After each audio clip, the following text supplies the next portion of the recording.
Hello, this is Chef John from foodwishes.com with Soufflé Pancakes. That's right, I'm going to show you my technique for making soufflé pancakes, which, by the way, should not be confused with Japanese soufflé pancakes, which, while much taller and visually impressive, are not, in my occasionally humble opinion, as good a pancake eating experience. Alright, I'm trying to eat a pancake, and not a cylinder of sweetened eggy foam. But anyway, let's move on from throwing shade to getting these made. But before we get to the batter, let me show you a nice trick for prepping your berries if you're going to top your pancakes with these, which is very much recommended. And what I like to do is actually pour some maple syrup over my berries, and we'll go ahead and gently mix those with our spoon. And what this is going to do is give those berries a beautiful shine, and possibly make for a little better presentation. I mean, it's a proven scientific fact that people love shiny food. So we'll go ahead and give those a mix and set them aside, at which point we can move on to our soufflé pancake batter, which we'll begin by separating 2 large room temperature eggs. And as you can see, I like to do this by cracking the egg in my hand and letting the whites fall between my fingers, which I think is very effective and feels pretty cool. So that's my separation policy. But if you want to use the shell-to-shell method, go ahead. Oh, and remember, a little bit of the white in the yolk bowl is okay. But we don't want any of the yolk in the white bowl.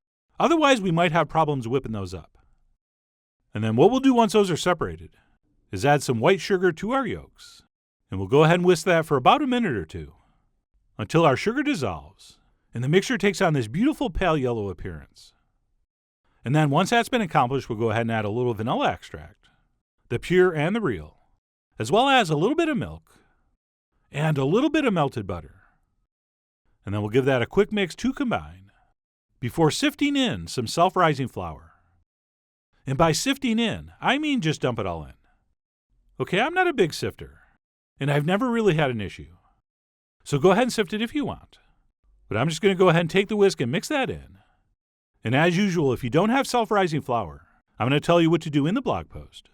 It's very easy to make yourself. But anyway, we'll go ahead and give that a mix just until that flour disappears, at which point we'll stop and move on to whipping our egg whites. But before I do that, I'm going to add one optional ingredient, a little pinch of cream of tartar, which helps stabilize the egg whites, which means theoretically they're going to whip up bigger and faster. Oh, and by the way, make sure you're using a clean whisk for this, and not that dirty one you just used for the batter. Okay, so start with a clean whisk, and preferably your biggest, widest one. Okay, the bigger the whisk, the faster this is going to go. Which reminds me, cream of tartar or not, this is only going to take a couple minutes. So personally, I don't think it's worth dirtying a mixer for. So I almost always do this by hand. Plus, this is as close to a workout as I'm going to get this week. And what we'll want to do is whip these until we have fairly stiff peaks. Okay, so right here I was getting close. And those are what most people would consider soft peaks. So we'll go ahead and give that a few more seconds until we have peaks that look like this. All right, you see how that peak is standing up nice and tall and sharp without flopping over. Okay, that's what we're going for. And then what we'll do at this point is switch to a spatula, and we'll transfer roughly 1/3 of our whites into our batter, which we will stir and fold in. And as you may know, this first addition is just to lighten the mixture in anticipation for folding in the rest of the whites. So we don't need to be super gentle with this first addition. But of course, on the other hand, you do want to use a relatively light touch. Okay, the less air we knock out, the better. And then once we've lightened that mixture with the first third of the whites, we will go ahead and transfer the rest in, at which point we'll fold those in, but much more carefully. All right, using nice, long, slow movements, we are scraping that spatula along the bottom, bringing that batter up over the top, as we occasionally rotate the bowl. Oh, and I should mention, I'm doing a very basic version here. Okay, if you wanted to sneak in a little bit of flavoring into your batter, like some almond extract, or maybe some freshly grated lemon zest, be my guest. I mean, you are, after all, the one-man wolf pack of your extra light flapjack. So go ahead and flavor these as you see fit. But anyway, we'll go ahead and carefully and thoughtfully fold in our egg whites, as shown, at which point we should have a beautiful, super light, airy batter. And then once that's done, we can switch to a scooper or spoon, and we'll head to the stove, where we're going to cook these up in a lightly buttered nonstick pan, set over between medium-low and medium heat. And in case you're wondering, the reason I'm using such a small pan and totally inappropriately crowding these is because while the first side cooks, we really want to cover them. And I simply don't have a cover that fits my big nonstick. So as you can see, I am really pushing it here with the spacing. Although since I'm doing it wrong, I might as well show you a little tip. If you give these like a minute to set, you can actually sort of separate them with the edge of a spatula, which is probably recommended so they're easier to turn. But anyway, once our batter's been placed in, what we'll do is go ahead and cover these and cook them for about 3 minutes or so, or until we see bubbles popping up through the top and they start to dry out a little bit around the edges. And once that happens, we'll go ahead and uncover them and we will give them a flip, which as you can see is extremely challenging when they're this close together. But you know what? I got it done. And that's because I did it with confidence and did not let those pancakes sense any fear. Oh yes, food can sense fear, and then you're going to have issues. And the reason we're keeping our heat kind of on the low end is because these do take a few minutes to cook through.